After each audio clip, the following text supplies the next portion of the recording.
This video will provide an overview of date and time data in R. By the end of this video, you should know what date and time data are, what are some special considerations for dealing with date and time data, and what's the difference between calendar time and universal time. Many of the datasets that you'll encounter use date and/or time variables. We're going to deal with three different types of date and time data. The first is a date.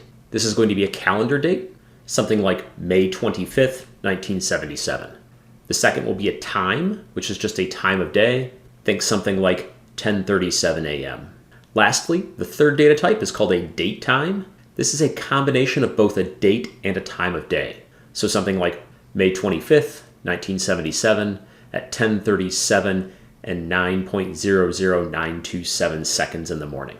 Date and time data are special. What's special about them? First of all, they're sequential. Both dates and times have a well-defined ordering with no gaps. This is very much like numbers on the real number line.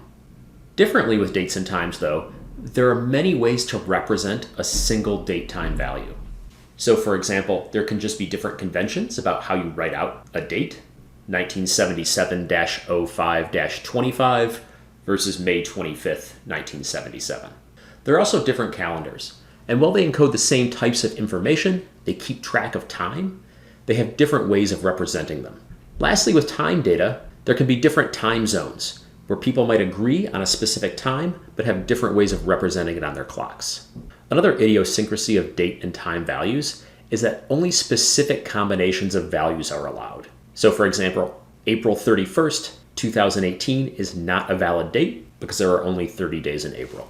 This leads to important issues when dealing with date and time data that require a special data type in R. You need to be able to consistently represent moments in time, regardless of the calendar you're using.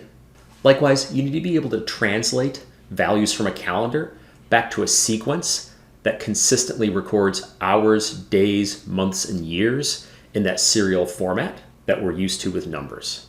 And lastly, you might want to perform operations that compute the difference or interval between two dates and times, and this might not be as straightforward as it is with two numbers. I think it's important when pondering date and time data types in a computer system to actually think about a very deep question. What is time? But more specifically, when I put a time in my data, what information am I recording? Dates and times in your data can refer to two different things. They may refer to calendar time. This is recording information from a calendar or a clock at a specific location. Calendar time ignores time zones or things like daylight savings time. It's just a reading off a calendar or a clock. The problem with calendar time is that people in different places may disagree on what the calendar time is. So for example, McDonald's starts serving lunch every day at 10:30 in the morning, but those two times, the moment that occurs, are very different for people in different time zones. Alternatively, you can think of universal time. Universal time records information based on the moment an event occurs. Everyone will agree on the moment an event starts, regardless of the calendar or the clock that they're using. So for example, a Maryland football game may start on Saturday at 12:03 p.m. Eastern Daylight Time. Two people are always going to agree on the precise moment that the game starts, even if their clocks read different times because they're in different time zones. You will encounter data that use both calendar time or universal time. It's important to understand the distinction between the two of them, and failing to account for it can cause some real problems in analyzing your data. There's an R library called Lubridate, which is part of the Tidyverse, that has features to help you deal with these issues, translating times between calendar and universal time, and keeping all of that information in sync.